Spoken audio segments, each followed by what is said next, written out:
तो वेस्ट बंगाल में बीजेपी ने इलेक्शन को जीत लिया। बीजेपी कहाँ थी? वेस्ट बंगाल के पूरी पिक्चर में कहीं भी नहीं थी। 34 साल तक वेस्ट बंगाल को रूल करा लेफ्ट ने, कम्युनिस्ट पार्टी। फिर उसके बाद ममता बनर्जी आई 2011 में और उन्होंने फिर उसके बाद 2026 तक रूल ही करा है। बीजेपी का स्कोप सो फार कहीं से कहीं तक था नहीं। तो उन्होंने ये जो स्पेस है वो बनाई कैसे इसके पीछे ना एक्चुअली बहुत बड़ी स्ट्रेटजीज हैं जो छुपी हुई हैं, वो मैं आपको आज बताता हूँ। काफ़ी आपको सरप्राइजिंग भी लगेंगी, शॉकिंग भी लगेंगी। चलो मैं स्टार्ट यहाँ से करता हूँ कि आपको क्या लगता है कि जब CAA वाला बिल आया था, सिटीजनशिप अमेंडमेंट एक्ट, तो वो क्यों आया था? नॉर्मली हर इंसान का जवाब क्या होगा कि भाई जो लोग हिंदू हैं हमारे, जो बांग्लादेश या पाकिस्तान में जिनके साथ बहुत गलत होता है, टॉर्चर होता है, तो उनको इंडिया में जगह देने के लिए वो बनाया गया था। पर अगर आपका आंसर ये है ना, तो आपको हाफ ऑफ द नॉलेज तो है, पर हाफ ऑफ द नॉलेज बहुत ज्यादा मिसिंग है। अभी आपको समझ में आएगा। अभी तो थोड़ा सा ऐसा लग रहा होगा कि क्या फालतू की बकवास कर रहा है भाई तू। वेस्ट बंगाल में ना एक कम्युनिटी है जिसको बोलते हैं मतुआ कम्युनिटी। अच्छी खासी इस कम्युनिटी की पॉपुलेशन है, अप्रोक्सीमेटली 17% पॉपुलेशन होगी, और 17% बहुत हैवी अमाउंट ऑफ पॉपुलेशन है। ये मोस्टली वो लोग हैं जो बांग्लादेश से इंडिया के अंदर आए थे, अभी नहीं, 1947 के टाइम आ गए, क्योंकि ये हिंदू कम्युनिटीज हैं ऑफ कोर्स। तो ये 1947, 1971 इस तरीके से पॉकेट्स में आ रहे थे। अब मतुआ कम्युनिटी का, अच्छा मैं ये बता देता हूँ पहले, मतुआ कम्युनिटी का ना अपना खुद का एक कल्चर है। वो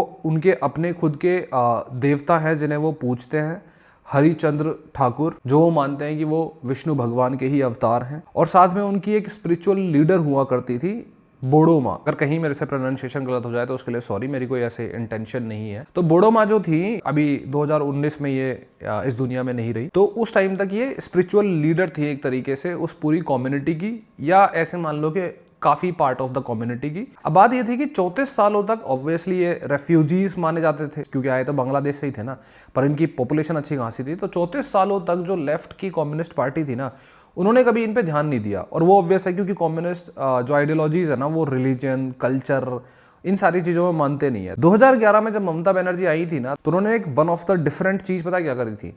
मथुआ कम्युनिटी को उनका प्रॉपर रेस्पेक्ट दिलवाया। मतलब सिर्फ और सिर्फ उनमें डेवलपमेंट तो उन्होंने किया ही, प्रॉपर रोड्स वगैरह वहां पे क्रिएट करी उस कम्युनिटी में, उस कम्युनिटी के लोगों को टिकट देना शुरू किया। जो बोडो माँ थी, उनके बेटों को और उनकी डॉटर इन लोगों को भी टिकट दिया इलेक्शंस में लड़ने के लिए, उनको विधानसभा में बिठाया। जो हरिचंद्र ठाकुर, जिन देवता की पूजा करी जाती है, उनके नाम पे एक यूनिवर्सिटी का भी क्रिएशन करा गया। तो ऐसे करके उनको काफी इन्होंने रेस्पेक्ट दिलाया। और ये जो पूरी मतुआ कम्युनिटी है ना, ये काफी लॉयल थी TMC पॉलिटिकल पार्टी के। और यार लॉयल होना एकदम बिल्कुल वाजिब है, क्योंकि आपको जब कभी पहली बार इज्जत मिलती है ना, तो आप उसको नहीं भूलते हो। प्रॉपर इनको राशन कार्ड, आधार कार्ड सब कुछ मुहैया कराया, जिससे ये अपनी प्रॉपर फैसिलिटीज को एंजॉय कर पाए। तो अब जब बीजेपी यहाँ पे आएगी तो उनको ये सोचना पड़ेगा कि मोस्ट प्रोबेबली उनको जो मुस्लिम वोट बैंक है वो नहीं मिलने वाला है, तो वो बाकी के वोट को कैसे इकट्ठा करें। तो बात है अब 2014 की। पहली बात तो ये बहुत ही नेक्स्ट टू इम्पॉसिबल टास्क लगता है कि आप TMC से मतुआ कम्युनिटी का सपोर्ट किसी भी तरीके से खींच सकते हो, है ना। तो बात है 2014 की। 2014 में मोदी जी इलेक्शन जीते, बीजेपी जो है वो पहली बार सेंटर में आई। पूरी जो बीजेपी का के सपोर्टर्स थे सब खुश हैं, लेकिन बीजेपी की जो टीम है ना, जो स्ट्रेटेजिक टीम है या उनके डेटा साइंटिस्ट्स हैं, वो बैठ के ना पूरी दिन रात मेरे को लगता है लगे ही रहते हैं और सारी स्ट्रेटजीज को प्लान करते रहते हैं। क्योंकि उसी टाइम जब पहली बार बीजेपी कहीं सेंटर लेवल पे इंडिया में आई है, तो उसी टाइम उनकी प्लानिंग एक्चुअली शुरू हो चुकी थी। कैसे? 2014 में जो लोकसभा इलेक्शंस हुए थे, तो भले ही बीजेपी की वेव थी, मोदी वेव थी, लेकिन उस टाइम भी कपिल कृष्ण ठाकुर ये जो है इलेक्शन जीते थे TMC के लिए लोकसभा इलेक्शंस में, जो ऑब्वियसली मतुआ कम्युनिटी से आते थे। तो हुआ क्या कि 2014 में ना कपिल कृष्ण ठाकुर जो थे, जो बड़ो माँ के बड़े बेटे थे, वो एक्चुअली एक्सपायर हो गए अक्टूबर के टाइम पे अप्रोक्सीमेटली। तो अब ऐसी सिचुएशन में क्या होता है? बाईपोल इलेक्शंस होते हैं। 2014 के अक्टूबर में बाईपोल इलेक्शंस अनाउंस हो गए। 2015 में वो इलेक्शंस होने वाले थे, और उससे पहले ही बीजेपी ने एक अपना अलग ही different kind of a move खेल दिया। और मूव क्या था कि बड़ो माँ के जो बेटे थे ना, वो एक तो यही हो गए जो अपने कपिल कृष्ण ठाकुर हो गए, दूसरे जो उनके छोटे बेटे थे। अब ये बात बीजेपी को बहुत अच्छे से पता थी कि ऐसी सिचुएशन में एक बहुत बड़ी प्रॉब्लम आती है कि टिकट किसको दिया जाएगा बाईपोल इलेक्शंस का। क्या वो कपिल कृष्ण ठाकुर की वाइफ को दिया जाएगा या फिर उनके छोटे भाई को दिया जाएगा? TMC की तरफ से जो टिकट मिला था वो मिला उनकी वाइफ को। और यही जो है वो बीजेपी ने यहाँ पे मौका ढूंढ लिया कि भाई यहाँ तो मौका, अपॉर्चुनिटी बहुत बढ़िया है। उन्होंने छोटे भाई से बोला, देखो भाई यही होता है, देखो आपकी जो फैमिली एक तरीके से लेगेसी है, वो वाइफ को, उनके वाइफ को टिकट मिल गया, आपका तो नाम ही चला गया। और एक बहुत बड़ा चेंज ये हुआ कि जो उनके छोटे बेटे थे ना, मंजुल कृष्ण ठाकुर, ये और इनके साथ में इनके दो बेटे सुब्रतो ठाकुर और शांतनु ठाकुर, ये तीनों के तीनों जो है कैबिनेट मिनिस्टर थे उस टाइम पे ये स्टेट में। तीनों के तीनों उठ के जो है बीजेपी की साइड आ गए। और 2015 के जो बाई पोल्स हुए उसमें सीधे सीधे जो सुब्रतो ठाकुर है, जो छोटे भाई के बड़े बेटे हैं, उन्होंने इलेक्शन लड़ा बाई पोल का।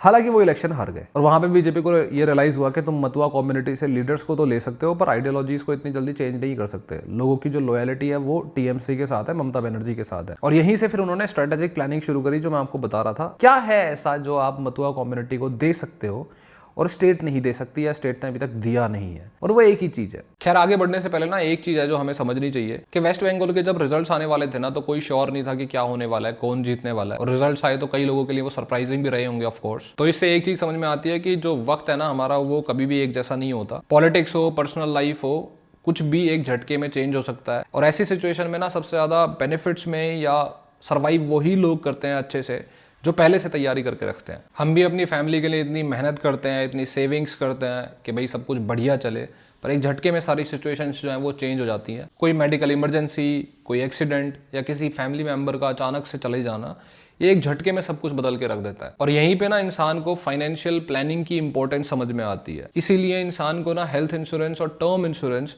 इन दोनों के जो इंपॉर्टेंस है लाइफ में, कि कैसे वो हमारे लिए एक स्ट्रॉन्ग सेफ्टी नेट का काम करते हैं। हेल्थ इंश्योरेंस का ऑब्वियस फायदा ये है कि इंसान के साथ अगर कोई ऐसी दुर्घटना हो जाए तो वो अपनी रिकवरी पे फोकस कर सकता है। उसे ये फोकस करने की जरूरत नहीं है कि हॉस्पिटल का बिल कितना आएगा। आजकल के प्लान्स में काफी सारे बेनिफिट्स भी मिलने लग गए हैं, जैसे ओपीडी कवर, अनलिमिटेड कवर और अफोर्डेबल प्लान्स। और साथ में आपको हेल्थ मैनेजर में मिलता है जो आपको पॉलिसी को सिलेक्ट करने से लेके क्लेम करने तक आपकी हेल्प करता है। और सिर्फ हेल्थ इंश्योरेंस इंपॉर्टेंट नहीं है, टर्म इंश्योरेंस भी इंपॉर्टेंट है। आजकल रोज ऐसी न्यूज आने लग जाती है कि भाई पल भर में ही पता नहीं कौन चला गया। और जब फैमिली में एक अर्निंग मेंबर नहीं रहता ना, तो किसी के जाने के पेन के साथ साथ ना जो फाइनेंशियल बर्डन ऊपर आता है पूरी फैमिली के, वो बहुत ज्यादा बड़ा इमोशनल पेन क्रिएट करता है। घर के खर्चे, ईएमआईज, डेली नीड्स, ये सारा कुछ ना बोझ लगने लग जाता है। अच्छी बात यह है कि इनके प्रीमियम्स ज्यादा महंगे नहीं है। 400-500 रुपए पर मंथ के प्रीमियम से ही शुरुआत हो जाती है प्लान्स की। और इन प्लान्स में परिवार को लाखों से लेके करोड़ों तक का कवर मिल जाता है। मैंने डिस्क्रिप्शन में एक लिंक दिया है, वहां पे सारे जो ट्रस्टेड इंश्योरर्स हैं उनकी लिस्ट है। आप खुद ही एक ही प्लेटफॉर्म पे सारों को कंपेयर कर सकते हो। ऑनलाइन लेने पे 15 से 25% तक का डिस्काउंट भी मिल रहा है। एक बार चेक करने में कुछ नहीं जाता। Check the link in the description box. क्या है ऐसा जो आप मतुआ कम्युनिटी को दे सकते हो और स्टेट नहीं दे सकती या स्टेट ने अभी तक दिया नहीं है, और वो एक ही चीज है, सिटीजनशिप। देखो, स्टेट गवर्नमेंट के पास ये पावर होती है कि वो राशन कार्ड दे सकती है, डेवलपमेंट कर सकती है, रेस्पेक्ट बढ़ा सकती है, सारी कुछ कर सकती है। लेकिन सिटीजनशिप कौन देता है? वो तो सेंट्रल गवर्नमेंट देती है। और यहीं आया वो अपना सीएए बिल। सीएए में क्या मेंशन था? मेंशन ये था कि कोई हिंदू है, जैन है, पारसी है, सिख है या फिर कोई और भी माइनॉरिटी कम्युनिटी का है, तो उसको अगर कहीं पे भी परेशान करा जा रहा है, चाहे वो पाकिस्तान, बांग्लादेश वगैरह हो, तो उन्हें इंडिया में प्रॉपर रहने की अपॉर्चुनिटीज़ दी जाएंगी, उनको इंडिया की सिटीजनशिप दी जाएगी, एक्सेप्ट मुस्लिम्स। अब मुझे ये नहीं पता कि इफ दिस वाज प्लान्ड और ये अपने आप ही हो गया। और कहीं ना कहीं मे बी बीजेपी को इनडायरेक्टली ये पता था कि जितना ज़्यादा सीए के ऊपर प्रोटेस्ट होंगे ना 3-4 साल, वो 3-4 साल जरूरी है कि मतुआ कम्युनिटी की जो लॉयलिटी है वो ममता बनर्जी से उतनी ही ज्यादा टूटेगी। क्योंकि भाई जब आप डेली डेली देखते हो ना कि प्रोटेस्ट हो रहे हैं, बीजेपी, अमित शाह और मोदी जी जो है वो लगातार सीए के लिए लड़ रहे हैं। मतलब सीए के लिए लड़ने का मतलब क्या है? उनकी सिटीजनशिप के लिए लड़ रहे हैं। और टीएमसी जो है वो उनकी सिटीजनशिप के काइंड ऑफ अगेंस्ट लड़ रही है, क्योंकि उनको तो मिल जाएगी ना, वो तो हिंदूज हैं। और ये 3-4 साल का जो लगातार प्रोटेस्ट चला 2016 के आसपास से, जब भी सीएए आया था, तब से लेके 2021 तक जब दोबारा से इलेक्शंस हुए वेस्ट बंगाल के अंदर, जहां बीजेपी की कोई सीट थी ही नहीं, 3 सीटें थी। 2021 में कोविड का टाइम चल रहा था, बीजेपी लगातार पुश कर रही थी कि भाई इलेक्शंस होंगे। कोविड में लॉकडाउन लगा पड़ा है, लोग भी कह रहे हैं कि भाई ये क्या बात हुई, सब घर में पड़े हैं, इलेक्शंस होंगे। लेकिन इलेक्शंस हुए, बीजेपी ने काफ़ी अच्छा परफॉर्म किया, 77 सीट्स। लेकिन जो वो एक्सपेक्ट कर रहे थे कि वो टोटली गवर्नमेंट चेंज कर देंगे और आ जाएंगे पावर में, उससे वो बहुत दूर रह गए। हालांकि इन 77 सीटों में से 30 या फिर इसके आसपास, मतलब एक बहुत चंक ऑफ पोर्शन जो है ना उनका, वो मतुआ कम्युनिटी के सपोर्ट की वजह से आया। वो उनको क्लियर कट पता था। लेकिन 2021 जो है ना, वो उनके लिए एक झटके का सबक भी था। खैर, सबक से पहले एक चीज बता देता हूँ कि 2021 में जब ये लोग मतुआ कम्युनिटी के सपोर्ट से बढ़िया जीत गए ना, तो इनको समझ आ गया कि ये सपोर्ट तो हमें चाहिए ही और ये हम अगले इलेक्शन में भी लेंगे ही लेंगे। तो अगले इलेक्शंस तक क्या हुआ कि भाई अब सीए के थ्रू अगर आपको सिटीजनशिप चाहिए तो इतना ईजी प्रोसेस तो नहीं है, आपको थोड़ा डॉक्यूमेंट्स तो दिखाना ही पड़ेंगे। मतलब अगर पाकिस्तान बांग्लादेश में आप थे तो उसके थोड़े बहुत कोई डॉक्यूमेंट्स या कोई ना कोई प्रोसीजर तो प्रॉपर तरीके से होगा ही ना। तो ऑब्वियसली जो लोकल पॉपुलेशन होती है ना, कुछ गरीब लोग होते हैं, बहुत सारे मिडिल क्लास लोग भी होते हैं, तो उनको ना ये डॉक्यूमेंट्स वगैरह के प्रोसेस से बड़ी दिक्कत होती है। तो बीजेपी ने क्या एक दिमाग लगा के चीज़ें करी कि अगर फेलिसिटेशन कैंप लगाने हैं कि भाई, क्योंकि उन्हें मार्केटिंग भी करनी है कि सीए हमारा बिल है, हम दे रहे हैं भाई साहब सिटीजनशिप, देखो हम दे रहे हैं, हम। तो उन्होंने जो कैंप्स लगाए वो मोस्टली आरएसएस या बाकी ऑर्गेनाइजेशन से लगवाए, ताकि ये साफ साफ मार्केटिंग होती रहेगी कौन सिटीजनशिप दे रहा है। कैंप लगाए, लोगों के डॉक्यूमेंट्स लिए, बातचीत करी। अब यहाँ से जो डॉक्यूमेंट्स हैं वो अपलोड हो गए, पोर्टल पे जाएंगे। पोर्टल मतलब सीधे मिनिस्ट्री मतलब किसकी? सेंटर की मिनिस्ट्री। और सेंटर की मिनिस्ट्री में इन्होंने किसको बिठाया? शांतनु ठाकुर। कौन शांतनु ठाकुर? वही जो बाईपोल इलेक्शंस में लड़े थे ना, सुब्रतो ठाकुर, उनके छोटे भाई। अब मतुआ कम्युनिटी का कोई एक बंदा है जो बैठा है, तो उसको क्या लगेगा कि भाई हमारे तो जो लीडर हैं वो भी सीधे जाके इंडिया के सेंटर में जाके बैठे हुए हैं, वहाँ बैठे हुए हैं, तो हमारा तो काम हो ही जाएगा और हमें एक प्रॉपर रेस्पेक्ट और रिप्रेजेंटेशन मिल रहा है जो टीएमसी के दिए हुए रेस्पेक्ट से बहुत ऊपर है। खैर यहाँ से मतुआ कम्युनिटी का तो इनको बहुत तगड़ा सपोर्ट मिलने लग गया, लेकिन इनको पता था कि 77 सीट्स जो है वो इनफ नहीं है इलेक्शन जीतने के लिए। पर इनको ये रियलाइज हुआ, क्योंकि ये श्योर थे कि 2021 में हम इलेक्शन जीत जाएंगे, पर इनको ये रियलाइज हुआ, जो कि मुझे लगता है कि पहले भी इनको रियलाइज हो गया होगा, पर शायद उसका कितना ज़्यादा पोटेंशियल है वो चीज़ इनको बाद में पता चली। वो ये थी कि 2021 के इलेक्शंस के बाद में जब बीजेपी हारी ना, तो बहुत गंदा वायलेंस हुआ था वेस्ट बंगाल के अंदर। मतलब ये आप ये माता जी की फ़ोटो देख लो यार, 85 साल की माता थी ये, शोभा मजूमदार। इनका बेटा जो है वो बीजेपी का सपोर्टर था या वर्कर था, तो घर में घुस के इनको मारा गया 2021 के इलेक्शंस के टाइम पे। माता जी पे भी हाथ उठाया गया, माता जी की हालत आप देख सकते हो। और कुछ ही दिन बाद माता जी जो है वो एक्सपायर भी हो गई। अब 2021 का इलेक्शन जब बीजेपी हारी ना, तो उसको एक बहुत ज़्यादा इंपॉर्टेंट बात रियलाइज हुई। पहली चीज़ तो ये जो वायलेंस हुआ था ना, तो इस वायलेंस से एक चीज़ समझ में आती है कि अगर इस लेवल का वायलेंस हो रहा है ना, तो ये लॉयलिटी टू पार्टी नहीं हो सकता। इसका मतलब क्या है कि आपके पर्सनल इंटरेस्ट उससे डायरेक्टली जुड़े हुए हैं।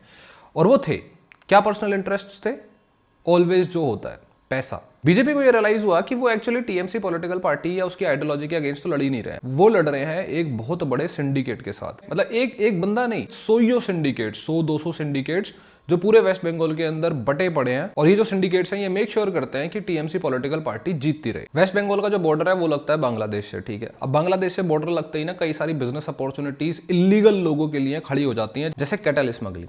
आप कभी बाकी पार्ट्स ऑफ इंडिया में देखोगे ना कि दिल्ली, उत्तर प्रदेश, हरियाणा, पंजाब, इन एरियाज से जो कैटल्स होते हैं, कई बार तो आप दिल्ली के एरियाज में जो गाय हैं उनको घूमते हुए देख लोगे, ऐसी लावारिश, ठीक है। और वो घूमती हैं, तो इसका मतलब क्या है कि कोई भी जो ऐसा आदमी है जो उनको उठाना चाहे वो फ्री में उठा सकता है। ये लोग उठाते थे और यहाँ से फिर उनको शिफ्ट करते थे यहीं, तो इसीलिए तो ये बहुत सारे गोरक्षा दल होते हैं। तो यहाँ से ये लोग शिफ्ट करते थे सीधे वेस्ट बंगाल। उसके बाद उसको बॉर्डर क्रॉस करा जाएगा। भाई साहब मैं तो जब पढ़ रहा था तब मेरे को बड़ा अजीब लगा कि ये लोग क्या करते हैं कि जो लकड़ी का टुकड़ा होता है ना, जो पानी में तैरता है, आपने देखा भी होगा, तो ऐसे लकड़ी के टुकड़े को गाय से बांध देंगे, खुद बॉर्डर क्रॉस नहीं करेंगे और उसको नदी में तैरा देंगे, और नदी में तैरते तैरते वो जो टुकड़ा है वो बॉर्डर क्रॉस कर जाएगा और वो पकड़ लेंगे। कई बार तो गाय भैंस के जो पैर है ना उसमें छोटा सा बॉम्ब बांध देंगे, बॉम्ब, ताकि जो बीएसएफ फोर्सेस है ना वो आसपास ना आए, क्योंकि जान का खतरा है और वो बॉर्डर क्रॉस कर जाए। ये तो एक चीज हो गई सिर्फ। अब ऐसे ही कफ सिरप का बिजनेस होता है, जैसे कि बांग्लादेश में जो क्या है कि किसी भी तरीके का जो नशा है ना वो बैंड है। इंडिया में जो कफ सिरप है ना वहाँ नशे की तरह इस्तेमाल करी जाती है। फिनेसिडल एक कफ सिरप आता है जो 150-200 रुपए का मिलता है, ठीक है। वो सीधे बांग्लादेश में जाके बिकता है 1500-2000 रुपए का। और ये बिजनेस आप ऐसा मत समझना कि छोटा बिजनेस है। एक जो कैटल होता है ना, गाय भैंस होती है, ठीक। तो बांग्लादेश का सिस्टम क्या है कि वहां पे घास चरने वाली जो जमीन है ना उसकी क्वांटिटी काफी कम है, तो वहां कैटल्स की काफी कमी पड़ जाती है, स्पेशली ईद के टाइम पे। और दूसरा जो लेदर इंडस्ट्री है, सेरेमिक्स की इंडस्ट्री है और दवाइयों की इंडस्ट्री है। तो जो कैटल या फिर गाय भैंस यहाँ इंडिया से जाता है ना, उसका हर बॉडी पार्ट को मोनेटाइज करा जाता है। मतलब एक गाय भैंस जो है वहाँ 1,70,000 80,000 रुपए की वर्थ हो जाती है। ये तो मैंने सिर्फ आपको 2 एग्जाम्पल दिए हैं, छोटे मोटे सब मिला के 100 बिजनेस वहां पे चलते थे। अभी जो सिंडिकेट्स हैं ऑब्वियसली ये पावरफुल लोग हैं और ये अपने आप में एक पैरेलल गवर्नमेंट चलाते थे। अब ये करते क्या थे कि जितनी भी स्कीम्स है ना गवर्नमेंट की, चाहे वो स्टेट गवर्नमेंट की हो, ठीक है, हाउसिंग स्कीम हो गई, राशन बट रहा है, या इवन सेंटर की स्कीम है, मान लो पीएम आवास योजना हो गई, मनरेगा हो गई, तो उसके लिए जितनी भी एप्लीकेशंस, गरीब आदमी अपनी एक एप्लीकेशंस देता है, किसको देता है भाई? ब्लॉक डेवलपमेंट ऑफिसर को देगा, अगर कोई शिकायत या कोई और बात होगी पुलिस को देगा, या गवर्नमेंट अथॉरिटीज को देगा। पर उन्हीं से तो इनका डायरेक्ट कनेक्शन है। मतलब ये कि अगर आपको स्कीम का बेनिफिट चाहिए ना, तो हमारे हिसाब से वोट डालना पड़ेगा। आपको ट्रेड लाइसेंस चाहिए बिजनेसमैन के लिए, सिर्फ गरीबों का नहीं बता रहा मैं, तब भी आपको लिस्ट में आने के लिए उन्हीं लोगों से बात करना पड़ेगा जो डायरेक्टली सिंडिकेट से कनेक्टेड है। अगर आपने वोट नहीं दिया हमारी पसंद की पार्टी को, या हमें पता चला कि आप जो है वो कोई ऐसी एंटी पार्टी गतिविधियां कर रहे हो जो टीएमसी को सपोर्ट नहीं कर रहा है, तो आपका नाम काट दिया जाएगा, आपको ट्रेड लाइसेंस नहीं मिलेगा, आपको राशन नहीं मिलेगा। और ये चीज बीजेपी को एक्चुअली पता कैसे चली थी? मेरे को ऐसा लगता है, मेरा पर्सनल एनालिसिस है, मैं ऐसा क्लेम नहीं कर रहा। तो बीजेपी ना 2021 के टाइम पे ना नॉर्थ बंगाल में उनका अच्छा खासा कंट्रोल था, तो वो सारी सीटें वहां पे जीते थे, जो ऊपर का पोर्शन है, ठीक है। लेकिन वो एक सीट हारे सिर्फ। कौन सी? जलपाईगुड़ी। मतलब ऐसे कैसे हो गया? अगर आप जलपाईगुड़ी को मैप में देखोगे ना, तो वो सीधे बांग्लादेश से लगा हुआ है, ऊपर की साइड से। मतलब बाकी सारी कॉन्स्टिट्यूएंसी जीत गए, लेकिन बांग्लादेश से जैसे ही कोई कॉन्स्टिट्यूएंसी लगी वहां हार गए। जबकि वहां पे ऐसा नहीं है कि भाई हिंदू पॉपुलेशन नहीं है, वहां पे 80 to 85% पॉपुलेशन हिंदू है। और टीएमसी का कोई ऐसा कद्दावर नेता भी नहीं है कि भाई वो भाई साहब बैठे हैं, उनको तो वोट पब्लिक देती है, ऐसा कुछ नहीं है। टीएमसी की कोई हिस्ट्री नहीं थी जलपाईगुड़ी में जीतने की। तब इनको रियलाइज हुआ कि बात ये नहीं है कि सिंडिकेट्स जो है वो सिर्फ लोगों को डरा देते हैं, धमका देते हैं, और लोग जो है वो फंसे हुए हैं फ्रीबीज के चक्कर में। बात ये थी, जो कि जलपाईगुड़ी में अच्छा खासा देखा गया, प्रोबेबली बीजेपी की जो बैकएंड टीम है, स्ट्रेटेजिक टीम है, उसने ये देखा होगा, हर दशक में 15-20% पॉपुलेशन बढ़ जाती है, एट मैक्स 20%, ठीक है।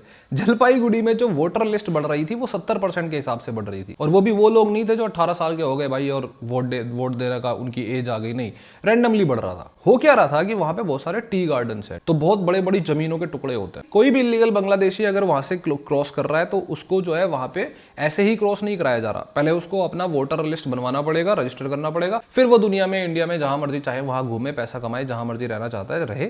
उसको वोट डालने के लिए आने की जरूरत भी नहीं है, क्योंकि वो जो उनकी खुद का रजिस्टर बना हुआ है इन सिंडिकेट्स वालों का, वो वोट डलवा देंगे अपने हिसाब से। और ये चीज आप खुद भी ऑब्जर्व कर सकते हो कि जलपाईगुड़ी में इस बार जो बीजेपी इलेक्शन जीती है वो 70,000 के अप्रोक्सीमेटली वोट से जीती है। इतना बड़ा गैप, जो गैप 2021 में था ही नहीं, उल्टा टीएमसी जीत गई। अब जब बीजेपी को ये रियलाइज हुई ना, तो 2021 से लेके बीजेपी ने पूरी स्ट्रेटेजीज बनाई 2026 तक, जिसमें से सबसे पहली स्ट्रेटेजी ये थी कि भाई जो बीएसएफ का ज्यूरिसडिक्शन है, एरिया है, उसको 15 किलोमीटर का एरिया था वो वेस्ट बंगाल में, उसको जो है 50 किलोमीटर कर दिया, बहुत बड़ा एरिया कर दिया। साथ में इन्होंने सिंडिकेट के जितने भी लोग हैं ना, उनको डायरेक्टली और इनडायरेक्टली टारगेट करना शुरू करा। जैसे अनुब्रता मोंडल का अरेस्ट हुआ, एलिगेशंस थी उनपे कि कैटल की जो स्मगलिंग होती है उसके किंग पिन यही है। Farmer food minister Jyotipriya Malik को अरेस्ट करा गया, जिन पे ये एलिगेशंस थी कि राशन स्कीम जो है उस पे स्कैम चल रहा है। ऐसे कई सारे सिंडिकेट्स पे ईडी, सीबीआई और जितनी भी एजेंसीज हैं उनकी रेड डायरेक्टली डालनी शुरू करी गई। और साथ में जो बेनिफिट्स, जो स्कीम सेंटर से आ रही थी, जैसे मनरेगा, पीएम आवास योजना, इनके जो करोड़ों रुपए थे वो सारे रोक दिए गए। अगर आपको इनके रुपयों का बेनिफिट उठाना है तो आपको 100% आधार कार्ड अपना लिंक करना पड़ेगा। उसके बाद आपको अपनी जियो लोकेशन को टैग करना पड़ेगा, मतलब आप कहां रहते हो बताओ। और फिर सबसे बड़ा स्टेप जो था वो था SIR, स्पेशल इंटेंसिव रिवीजन।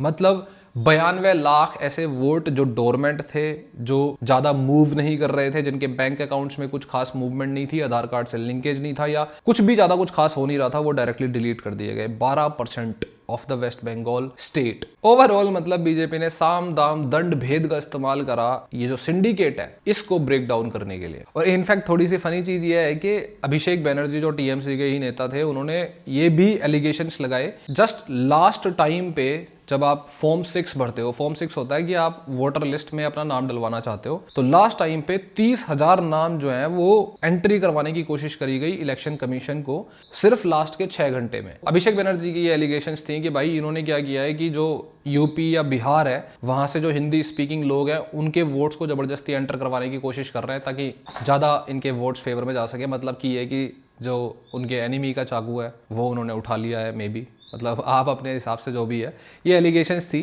तो इस पूरी वीडियो में जो भी मैंने आपको बताया, इससे आप समझ गए होंगे कैसे सेंट्रल गवर्नमेंट ने स्टेप बाय स्टेप अपनी मेथडोलॉजीज का इस्तेमाल किया। खैर, जाने से पहले जो डिस्क्रिप्शन में मैंने लिंक दिया हुआ है हेल्थ इंश्योरेंस और टर्म इंश्योरेंस को एक्सप्लोर करने का, उनको चेक करना मत भूलना।